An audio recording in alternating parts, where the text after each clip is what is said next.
when you have in-depth conversations with your children, you always learn something new. On today's podcast, Joey and I get to sit down and talk with our two daughters, oldest two daughters apiece, to ask them more in-depth questions about the reading of Rich Dad, Poor Dad for Teens. Joey, one takeaway that you had that will be helpful for someone listening to this episode. I will tell you that your children are all individuals. If I couldn't pull out, each one of them had so many different ways that they looked at things from a different perspective. And it was fresh to me. It was fresh to hear that they all read the same exact thing and then walked away with some things they were excited about that I was like shocked. Why would you be excited about that? And then other things where I thought, man, like for instance, the field trips. Yeah. Hey, which one did y'all want to do? And they were kind of like, my girls were kind of like, that's just not really that important to me. I mean, were you interested? Does that hit you that way? No, well, the field trip actually thing was pretty interesting. And we went home and had some conversations further about that. And my wife actually came up with some really neat ideas. Because here's the thing, is one of my daughters came home after our podcast and said, "Hey, Dad, when can we institute that whole allowance thing?" And I'm like, I don't think you listen very well. In the podcast, we talked about work to earn or work to learn, not to earn. I was like, what I want you to do is figure out how you can create cash flow for the family. Like, if you want to go out and do some research on this field trip thing and like come back and talk about it on the podcast and we can use that as marketing, then maybe I can pay you for that. I love that. And yes, they were probably just listening to my daughters who have had an allowance. I probably should change that right after reading this. Now, I want to go back. You asked me the question, what my biggest takeaway? And I started thinking about it. The biggest thing for me was, and I think I mentioned this in the episode, is that it gave me the opportunity to introduce my daughters to the fact that they have policies. Like, I have bought a life insurance policy on each one of my daughters. I've been giving money to it every single month. It's been growing. And now I got to introduce that when we were going over their financial sheet. And they said, wait a minute, I have this asset. I said, well, you need to put on there your life insurance policy. And they're like, what's that? So just the conversation that came from that was really, really cool. And it was like one of those things that they were like, man, this is like Christmas or something. Well, here's the thing. I think as an adult, you may get mistaken in what is truly an asset and what is not. And when our daughters were able to define clearly what is an asset and those things that you think are assets that don't put money in your pocket, you go, but I could sell it for money. And then the realization is, yeah, but when you do, it's no longer yours. So it's not really an asset in relationship to this. I think you will learn something. Hopefully you will be able to have some of these same conversations with your kids. Let's jump into part 2 of Rich Dad, Poor Dads for Teens right now.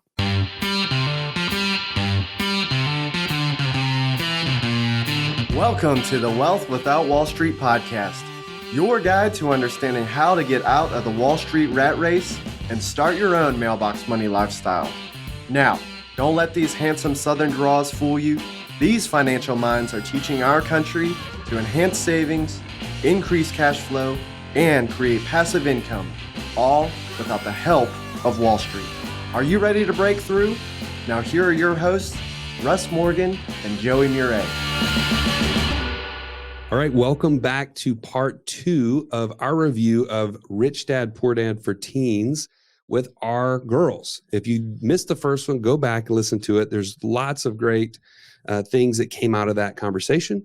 But before we get started, let's kind of go right back around the room and make sure everybody knows who everybody is, just in case you missed the last one. So Zan, why don't you start and we'll go around this way. Okay, I'm Zan Morgan. And age. How old are you? I'm 15. All right. I'm Annie Mure, and I am 14 years old. I'm Lily Kate Mure, and I'm 12 years old. I am Kate Morgan, and I am 13. And I am Russ Morgan. The idea guy. 43 years old. And learning every single day from these girls. So thank you, girls, for coming today. This has been fun, just preparing for this discussion.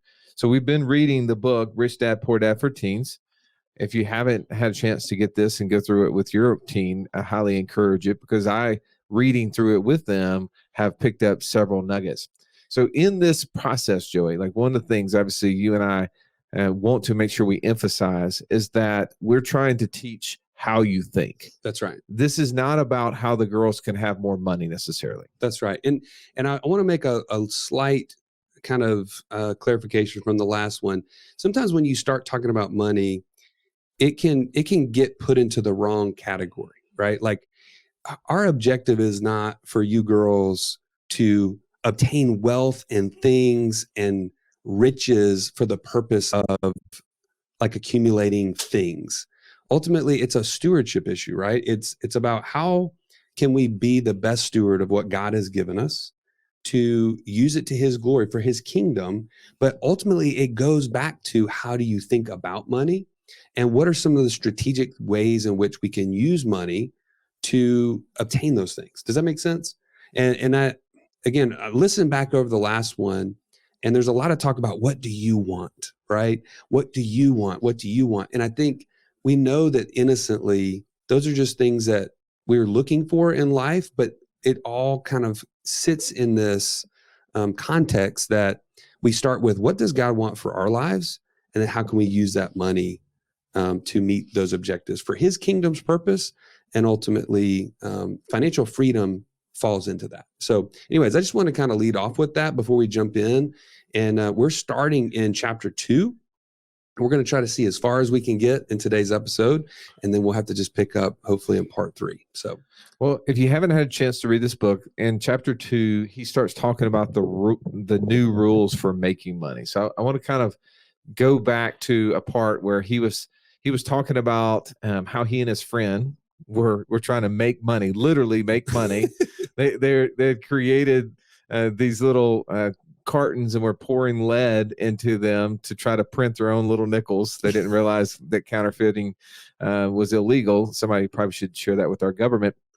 But in this kind of how to think about money and this process, he got you and asked the question, how do the rich think differently about money? So what would be a response, maybe Lily Kate, that something that you took away from how the rich think differently about money than maybe someone else? Well, they want to use assets more. They want to use assets more. Okay. Annie, what would you say to that? Probably that rich people think of money as an opportunity, something they can use to their benefit? Yeah, to their benefit, kind of just yeah. Okay. So Zan, speaking of opportunities, right? How would you describe an opportunity? If you were sharing this with one of your swim friends, how would you describe a financial opportunity to someone? Like where you see something and you look at it and you can see that you can like make money, but you don't have to work as much. You know, it's not like you're going to work and like putting in the hours. You're buying something and then letting it work for you. yeah, I think the thing that stuck out to me, Russ, as we went through this was that he kind of surmised at a young age that being rich had to do with creating opportunities, not just accepting that you lived on one side of the street or the other. Because he talked about that, like I lived on this side of Hawaii that I shouldn't have gone to this school that was like the rich kids. And he said it's easy for that to be like an excuse for people, but to actually be thinking about how can I create opportunities, and it's not surprising that money follows that. Well, and we talk about that a lot on our podcast. We talk about that opportunities find cash. That's right. Right. So it's important to understand how money works, because as we're investing in ourselves, then we're able to understand better what an opportunity looks like. Right. There are good opportunities and there's bad opportunities. And Zan, you were talking about earlier, Mr. Joey and I's cattle business. That would have been a bad opportunity. It's totally passive though. All right. So one of the parts he talked about in this chapter, he talked about being a team player. and he wanted you to go through and take a quiz where he asked you a bunch of different questions. So, Kate, I want you to tell me, as you took that quiz, did you learn whether or not you were a team player or on the way to be a team player, or did you need to do some things to maybe increase your interpersonal skills? I got a 16, so I was considered a team player. A team player. And what would a team player, what does that mean as it relates to money? Do you remember? That working with someone can be fun, and doing things with other people is better because like two heads are better than one. That's right. Well, think about me and Mr. Joey. We've got at least 1.5 between us. Right? I was waiting on that. I was waiting. well, Lily Kate, when he was talking about teams and the importance of teams, if you remember, he started talking about, if you were going to be a business owner, aren't you going to be working with other people? Could you see how that would apply if you were team oriented? Yes. Yeah. Like, what is something that maybe you've done with your sisters to do work around the house or something like that, where you've seen it have more value as opposed to only doing it by yourself? Put away laundry. Put away laundry, right? Think about that. You could do that whole job all by yourself, take a lot longer than if you could employ your little sisters to help you do it. Yeah. Right? Yeah. I don't know. Yeah. Sometimes No. sometimes you end up going and doing it twice with Adler involved. So Yeah. Well, I mean, this isn't like a Mary Poppins, a spoonful of sugar kind of thing. You singing as you're putting stuff away. No. No? No. Ryan, you know. So one thing I wanted to ask you guys as you went through, he actually had a section about women business owners and investors. And he mentioned somebody has made more money than the Queen of England. Do y'all remember who that was? J.K. Who? J.K. Rowling. So do y'all know anybody by that name? Like, is Dad, that, it's the author of Harry Potter. I mean, that's pretty impressive, isn't it? What did you think whenever he said that? Kind of believed it with all the movies and merch and stuff. Merch. Gotta have the merch. I mean, I yeah, wasn't really surprised. you weren't. Anyways, I thought that was pretty cool. It was really cool. I mean, obviously, this is important to know that you can make money, right? We were just watching a movie just the other day, Little Women, and they were talking about, that concept. It's not, money making is not only in the man's domain, right? And I think it's a beautiful thing for you girls to be learning how this works, because money creates independence. It gives you an opportunity to not only be free from working and other things, but being able to support yourself. And I think that's a thing that we all could value from. So, Joey, one of the things that Robert Kiyosaki talked about in this book is that they originally he and his friend Mike went to work for Mike's dad, and they were working at one of his little gas station, little superettes or whatever. Yeah. And they were stacking cans and dusting cans and putting them away. And he talked about what a boring job this was. And he was getting paid 10 cents an hour to do this job. And he thought that he was going to be learning something. That's right. And he didn't realize this was a Mr. Miyagi moment. Yeah. This was a wax on, wax off, and he didn't understand it. So, girls, he got frustrated, and he went to his friend's dad's house, Mr. Mike, and he sat in line with all the other employees and people who work for Mr. Mike. And at the very end, he was the last one to be called up, and he was so angry. He walked into the room, and what did he tell him? He told him that he didn't like how he's being paid, and he thought the job was stupid, and that, this is not what he signed up for. He thought he was going to be learning something, but he didn't feel like he was. He was just stacking cans. So he didn't think he was going to be learning something. What, though, was he learning? What was something after that conversation? His dad, Mike's dad, was actually not upset with him that he kind of released all this frustration. He told him something. He told him there was a lesson behind what was happening. What was that lesson? Learning about like opportunities for things, like how it's not always going to be easy, maybe. Okay, but I think there was something else in there that he was trying to share. What was that, Annie? It was to work to learn and not to earn. Work to learn and not to earn. That's pretty interesting, right? Can you imagine if you were sitting there and you're like, well, wait a second, I thought I go to work to make money. And he was saying, no, that's not the case. And he gave an analogy of how this donkey could have a carrot, how the owner of the donkey could put a carrot out in front of the donkey in an effort to try to get the donkey to keep moving as it was plowing a field or something. It was carrying a wagon behind it. Yeah. And what was that image that he was painting there? Like, what lesson was that, Lily Kate, whenever he was pointing out about the donkey and the carrot? That people are like trying to reach their goal, but they can't. Like, they never quite get there? Yeah. Like, what kind of goal? What do you mean? Like something that they want, like a business or something. I don't know.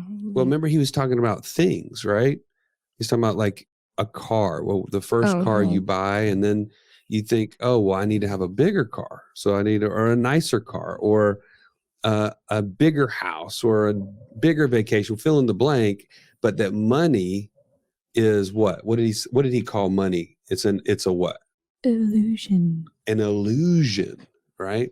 And working for money is a never-ending cycle that we have to figure out a way to break. So anyways, I thought that was pretty insightful. What about you, Russ? No, totally. I think that we can get in the habit of constantly going to work for things. And as he talked about in the book, and we all can recognize this, we've seen it in our lives where, we initially lived in a, 1-bedroom apartment, and then we expanded to a 2-bedroom apartment. And then we got the 3-bedroom house, and then we got the 4-bedroom house, and we got the 5-bedroom house and the apartment over the garage. I mean, you start expanding, right? The things that you have start growing as your income grows. And what he says is that you think you're going to get closer to somewhere. He was trying to say and explain to us that money is not the solution to the problem, right? By working for money, he couldn't see what the real problem was. So his poor dad came up with a better solution. And now initially it may have taken us by surprise. Not the poor dad, the rich dad told him, okay, I'm glad that you realized that stacking cans and dusting cans inside the gas station is not what you want to do for a living. That's awesome. But you're going to keep doing that, but I'm no longer going to pay you. Okay, first of all, when you read that, Zan, what was the first thing that came to your mind when you read that for the first time? That's definitely not how he wanted it to go. Like, he probably was like, oh, great. Yeah, this just blew up in my face. Yeah. Like, wish I would not have talked to him. Like, I could at least have my 10 cents, right? So, but what was interesting is what came after that, right? So once he went back to work, first of all, the fact that he went back to work and he knew he wasn't going to get paid was pretty cool. So, Kate, what would you say whenever he went back to work, what happened after that was significant when he wasn't getting paid at that point? He saw the books, the comic books that were being thrown away, and so he asked if he could have them, and they said yes, but you could have them, but you can't leave the store with them, is I think what they said, and you can't sell them, but you also have to keep the job. So they kept the job, but created this library out of the comic books that people came in, read the books, and then paid the money to do that, and they didn't even have to do any work. So do you think he would have found and seen that opportunity if he was getting paid? Is it possible that would have just gone right underneath his nose? Yes, because he was probably like looking for another opportunity, like thinking he wanted to get paid for something. So when he was looking for opportunities, he probably saw the comic books and probably saw them in a whole different light than he might have. Well, think about this as it relates to school. How many times, it's okay, this is a safe space. How many times have you ever been doing your schoolwork and all of a sudden your brain kind of drift away and start thinking of something else? Every single day. Right? And And so sometimes those opportunities arise in those moments, right? When you're doing a repetitive task. One of the things that he said, I don't want to tie this to schoolwork because we probably need to focus on schoolwork, but there's probably some chores around the house that we do, whether it's washing dishes, folding laundry, making our bed. That's a really repetitive task that we can do, and it doesn't require a whole lot of mental energy. That's right. And what he said is that when we were doing those repetitive tasks, that we can use that time to think of opportunities. So as he was stacking cans and dusting cans off, it didn't require any mental energy. But what it did, it gave an opportunity for him to see the world in a different light. Well, and I'll just say this, Russ, after I was meeting with a client this morning, and with Ernie, we were talking through this. It's like what our brains need is to be forced to be creative when it comes to finance. And this goes back to the concept he mentioned earlier in the book about taking responsibility for money. This is another step in that process, is like when I'm not working for money, like I'm not being paid for whatever it is that I'm doing, it forces me to think creatively about how to make opportunities, right? That's what we talk about. What do the rich do? They create opportunities. And it's because they know that they don't want to give any more of their time, but they want to create income. So how do you do it? And it forces you to get out of that mindset of just working for money.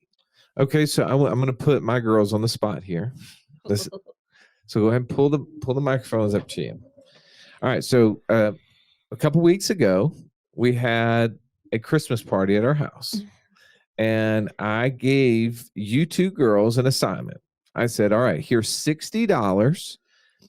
I want the house cleaned, and I don't care who does it and how much of the time it takes, but here's $60. You guys figure out how to do it, right? And so let's talk through that example. What happened in there? Who did the job? I did the job. You did the job? She did the downstairs she had $40, and I did the upstairs for $20. Okay. Well, how did you guys decide on the split of those dollars? The downstairs is more to clean. So Okay. I did it because that's my area. I'm the cleaner. Yeah. And so then I got the more money. All right. So Kate, afterwards we talked about this and we said, okay, well, let's kind of reflect on what other ways you could have done the cleaning and what were some of those options outside of just you and Alexandria doing it. We could have used some of the money to pay our younger siblings. Oh, okay. Now that there's problems with that though, because if you pay a younger sibling, they may not do the job well, right? Now, but if they also do the job, then that's a way for you not to have to do it and still get paid, right? So one of the things I want to bring up in this, and it was a small lesson, and by the way, I would have failed it too, is we cannot be the only one working for money. If we're the only one working, there's a limit to the amount of time that we can do a job. So the further we can spread out, the better. So I want to kind of like, as we go into creating money, he says there's 3 types of money.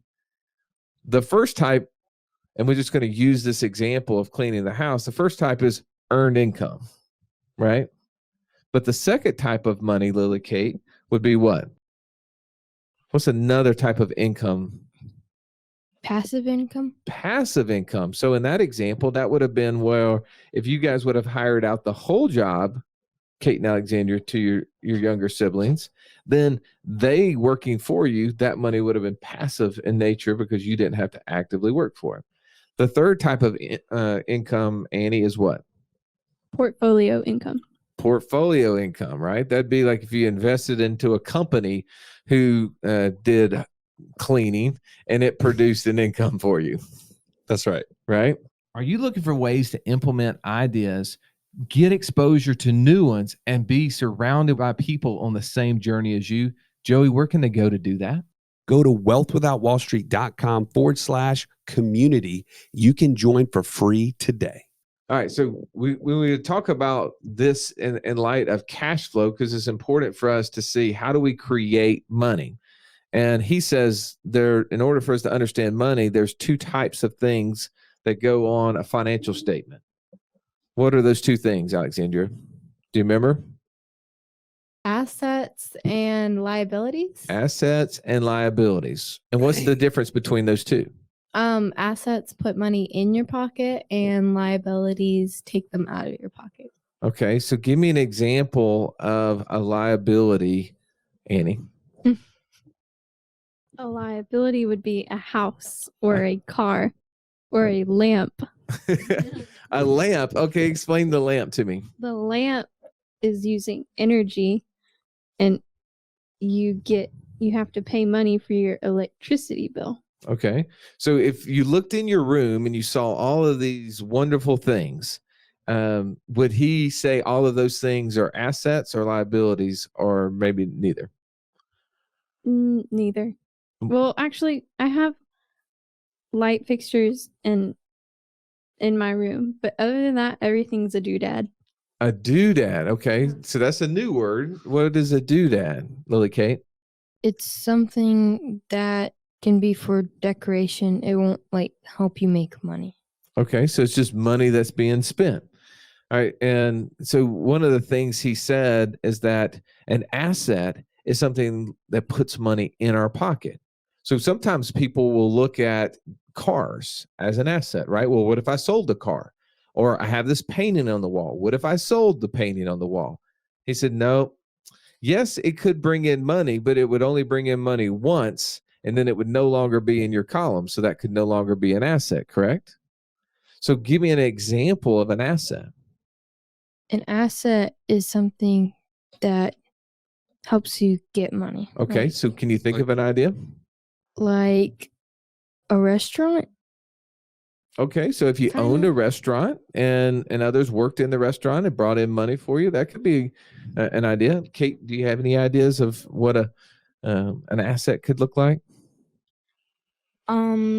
Maybe a house, like a rental house, A rental house? like what y'all have. Yeah. So you could have a rental house. You could even have the rental house to be turned into a short-term rental, right? Where people are renting it through Airbnb and VRBO. That's right. Zan, you have any thoughts on that? I know you've been going through the training on short-term rental mastermind. Yeah, I mean, just come to me with all your questions. I can hook you up. The expert over here. Yes. I love that. Well, so when you think of that, girls, he's covering a lot of different things, but he showed a diagram of how your financial statements can work. So Annie, I think you actually took the time to fill out a financial statement. Just what were some takeaways that you had from doing this, and what were some of those items you put on your own personal financial statement? So, for my financial statement, I had an income statement and a balance sheet. So my balance sheet was of all my assets and my liabilities, and it recorded the balance between how many assets I have versus how many liabilities I have. And I have more assets, which was really great. Yeah. And the income statement is like something that shows me all of my income, all the money coming to me, and then all of the expenses, which is all of my money going out. And I have, unfortunately, more expenses going out, but that's okay, because I have I have a job that has income trickling in, so it's still I have a nice financial statement. I mean, Joey sounds like it's strong to quite strong over there. Oh, so strong. What? But hold on now. What was one of the cool things I was telling Russ that came out of our conversation when we were talking about this chapter was the fact that you guys didn't even realize that I had started life insurance policies on you, and that is an asset that you will own for the rest of your lives, that you'll be able to use to purchase different things, to start businesses potentially. And that's how you can start to think about using that money to create opportunities. So what was your thought, Lily Kate, whenever you heard I had bought a life insurance policy for you? I didn't really know exactly what a life insurance policy was. And then when you explained it, I was kind of like, I'm getting money. And it's for free. Like jackpot. So repeat back. I would love to understand. I've been trying to see how your dad explains this. So I would love to have you explain it to me. Like, what is it that you took away from what your dad explained? Like, share it in your words. He gives me free money like every month. He puts money in there every month. Okay. Yep. And what does that do? What's happening in there? It's building up. Okay. Yeah. And can you use it for things in the future?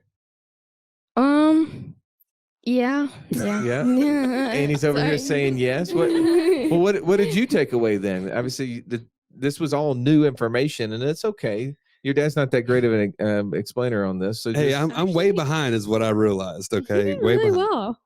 He did really well, actually. At first, I was like, an insurance policy, cool. Yeah. But I only thought that was like for old people. But I knew y'all like help people with those. So I was like, could be cool. Let me find out what this is. Yeah. So apparently, Dad puts money into my insurance policy every month, and it builds up. And yes, that's what you said. But I can ask the insurance people. I don't know the real word, but I can ask them. Ernie. No, I can ask them. I want to take out this much money from my insurance policy, so they give me a loan. So I have that money and I can spend it on whatever I want, but I have to pay it back to them. Okay. But it's not like a bank account where it just stops. My insurance policy keeps growing every month. Well, so that was great. Thank you. That was welcome. better than your dad did ever. You must have read up or listened to one of my Thank you. podcasts. One of your solo episodes. Yeah. Thanks, Russ. Okay, so now in light of knowing that you have money in these life insurance policies, there could be some pressure on what to use them for, right? Because you just learned, you said you could spend it on whatever you want. So would you want to go spend those dollars on doodads? No, I would rather save it up for like a car or something. Okay, so what would a car be though? I mean, it's a liability, but it's more Oh, than like candy or something, you know? So it's better than candy. Candy's consumed all at once and worthless. But actually becomes a liability, I guess, because then you go and see a dentist. And then you get cavities and then you scream with horror. That's right. But you buy a car and it's a liability. Liability meaning that it's going to take money out of your pocket. Even if you pay cash for it, you have the loan repayment back to the insurance company. You have the gas. You have the insurance on it, right? So when you were reading through this chapter, Kate, did you come to the conclusion that, man, there's a lot of money that comes in, but there's a lot of expenses out there? Yeah, kind of. Like, Does it well, give I you don't really- does it give you any perspective into the amount of money that mom and dads bring in and spend for us to live on a monthly basis? Kind of. I had never really thought about it before, but it kind of like, oh, okay. Like all the stuff that I started thinking about y'all paying for. But yeah. Like I cost a lot of money. Zan, what were some of your thoughts from that chapter? It's just, I don't understand why we have to pay it back. Why don't we just get our money and then it keeps on growing, but it doesn't. Like, we have to pay them back. Are you talking On the about life insurance? Yeah. the life insurance policy? Well, we had done a recent episode on buying your car and taking a loan against the insurance policy, which we did Yeah. in order to buy your car. But then if we don't put it back, will there be money there for the next car purchase? No, but it will keep on growing. It will keep on growing, but we won't have access to the money that was in there, right? Right. So here's a key thing. What is it that we need to do with our cash? Buy more liabilities or buy more assets? Assets is the right answer. Okay. So here the part that's hard, and this you're learning this at such a young age. I love this. Yep. Is that when we're talking about what to do with money, it's hard because do we need cars? Yes. Yes. Yes. Do we need phones? Yes. Yes. No. Sip it, Annie. Do we need houses? Yes. Yes. Okay. Do we need clothes? Yes. Yes. Yes. So there's lots of things in there. And by the way, sometimes the line between need and want gets blurred. Mm. But these are all items. They're good. It's okay for us to have some of these things, but not necessarily desire them, right? But what is it that we should use to pay for them? What type of income? There was 3 types of income. Which type of income would be a bad use to buy these types of liabilities, Annie? Ordinary earned income, Okay, why do you say that? because you're working and I guess because like you're working to get the money so then you can fulfill that desire or the want that you had. Well, in other words, what would be a smarter way to pay for those liabilities? What? Passive income. Okay, why? Because you can take the money that your business is generating for you even while you're not there and use it without being like with the illusion.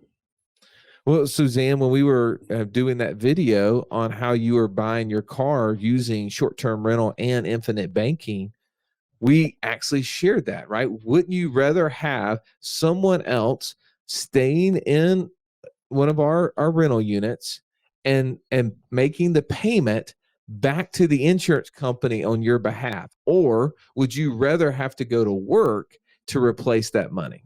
I definitely don't want to have to go to work. Replace that money. Let's just be clear on that. Well, so that there's the thing is that if we can create enough assets that bring income to us, then now those assets can pay for the things that we want.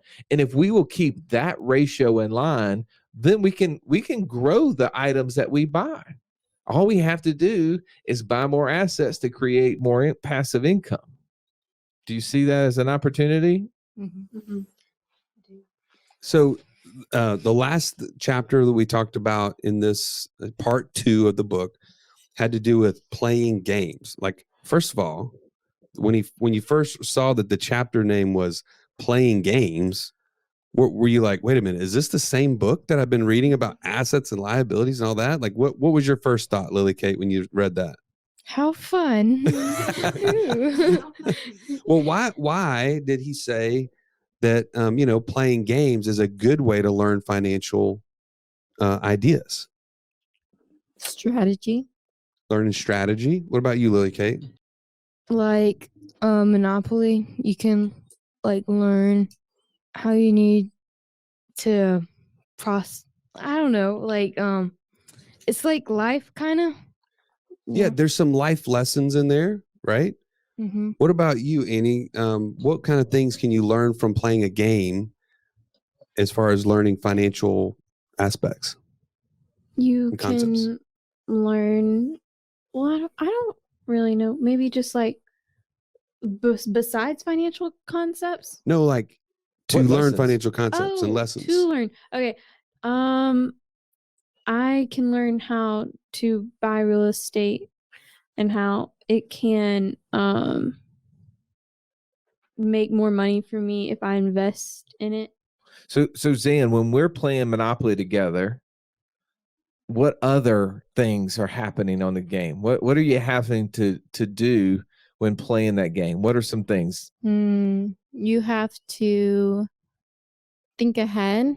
Yeah. So like if I buy this property now, then I turn the corner and I have all those properties that I'm going to have to pay expenses on. So turning the corner could be that I have expenses ahead of me, right? That's right. Mhm. If I spend this money right now, I may have things that are going to happen that I'm going to need money for, right? Right. But also it's when you see other players coming toward your board spaces, do you make decisions to buy houses on it? Yeah. You're scheming. What about when you have properties and Kate has properties? What starts to happen? And if you have 2 yellows and she has 1 yellow, and you have 2 reds and she has 1 red, what other sort of things are learned in that process, Kate? If someone like opportunities, like if Dan has something I want and I have something she wants, then we could bargain. Okay, so that's negotiation, right? That's right. You start learning negotiation skills at a very early age. So just as he's talking about Monopoly, so Annie, when you read this, did you start thinking about, I mean, we've played Monopoly for years. Oh. Usually it's around holidays and we have more time with the family. Did you think about that game differently after you read this chapter? 100%. Like how? Like before I read the chapter, I would think of Monopoly as a game where everyone's sitting around the table and y'all are all trying to beat each other for the trophy. And I'm sitting there just paying all my money to y'all, and then I get out first. Just getting drained. Yeah, I just get drained really fast in Monopoly. But now I think of it as like, now I know how it all like works. Like it's real estate, and I'm trying to make sure I get y'all out and I save my money for my future expenses, and like kind of planning, but also like taking risks Yeah. for assets. Well, and Lily Kate, when we used to play Cash Flow for Kids, do you remember that game with the little red dots and the green dots, or the for the different cash flows? Like, does that game make more sense because we've read this chapter? Yes. I was always thinking to try to beat dad. Well, you But- very often did, by Yes. the way. So we need to bring that game back out. Well, so Mhm. all of these games, what he's trying to do is create strategy in our head, help us think through how the game of life can actually be played if we will be aware, right? Going back to the adage, don't pay to work, right? We're not trying Work to earn. We want to work to learn. work to learn. That's so good. All right, so one last thing here as we end. He also gave you an assignment, and I don't think yet we've done that. So this is No, the we next haven't. part we need to do, and this is kind of a call to action for you. Is if you're at home, one of the things he said was you need to, as kids, go on some field trips. And a lot of the field trips that you've probably been on have been maybe to the beach, maybe it's been to up in Boston where we walked the Freedom Trail. You've gone to maybe the Frito-Lay factory, maybe you've even been to Sweet Frog or somewhere like that. But he gave a different type of field trip. So really quickly, out of the list of items that he gave as potential field trip places, I would love to know which one of those that you guys want to do next. All right. Do you guys remember what list he's talking about? I'll give the rundown real quick and you guys pick. So you can ask your parents to sit with them while they pay their bills. You can ask us to sit with us to look at our financial statement or to create one with us. You could create a grocery budget and menu plan for the week and actually do the shopping. If one of us is buying a car or a major household appliance, you could go with us to ask us questions about how we came up with the decision. And if we decide to pay cash or finance the purchase, you can ask us about that. Another one, well, I'm not going to tell you that one. He said your parents take you to a stock brokerage firm. You know that would be like... That would be a criminal offense. Yeah, we don't do that. You could go to McDonald's and you could carefully think about all the different financial players in that business. How We don't do that one income. either. Yeah, we'll just Go to Chick-fil-A. we'll put Chick-fil-A in there. And then you could also Definitely go Chick-fil-A. to an apartment building and do the math. Look at the number of mailboxes, count how many apartments are in the building, and then estimate how much average rent each tenant pays per month. and you can start to do the math on how much money that owner makes. All right. So, So Kate, which one of those? tell me which one of the field trips do you want to do? And then we need to make sure we schedule that. I think the most exciting one to me sounds like the if y'all are going to buy a household appliance, then go with you and ask you if you're using cash or finance. Okay. Well, we're in the process of building a house, so there's an opportunity There's an opportunity. that will happen this year for you to do that. How about you, Lily Kate? I was kind of interested to create a grocery budget and menu plan for your family for 1 week and do the grocery shopping for them. Oh, I bet your mom would love that. That would be No awesome. doubt. All I right. think it feels really powerful when she's doing the shopping. Okay. All right. Annie, I do, what's I your do. field trip of choice? Probably to make a financial statement because that was like really fun for me to do it. So it would be way like cooler to do my parents. That would be A awesome. lot more moving parts there. Yeah. All right. And Zan, which one would you like to do? Want to go to McDonald's? You want to go to McDonald's? We said Chick-fil-A. Chick-fil-A then. Well, but that's still cool, though. I mean, I think what he's trying to say is that if you were to go in a place like that, you can be aware of all the places and all the ways in which they're trying to generate money, and also all the things that are costing money. Right? And get free food. Well, not free, but like food. Yeah. You get paid for your assignment Yeah. in the form of food. Yes. All right. Well, If you go to McDonald's, you pay for it, by the way, multiple times. that's the gift that keeps on giving Gut bottom. all year long. All right. Well, thank you so much. As you listen to our girls share just their viewpoint on part 2 of Rich Dad Poor Dad for Teens. And we're going to come back one last time. We're going to hit part 3 of the book. And I hope you'll come and join us for that. And I hope maybe you'll share your comments, not only on the YouTube page, but if you're not also a part of our community, go to westwithoutwallstreet.com/community. Go in there, be a part of the journey, and share your comments and share pictures with you and your kids, either playing financial games or having these conversations. And if one of your kids takes you up on one of these field trips, we'd love to hear about it. So thank you, as always, for listening, and have an amazing day. Bye. This has been the Wealth Without Wall Street podcast. Don't forget to subscribe to the show to break free of the Wall Street mindset and begin building wealth on your own terms in places you understand so that your wealth will never run dry. See you next episode.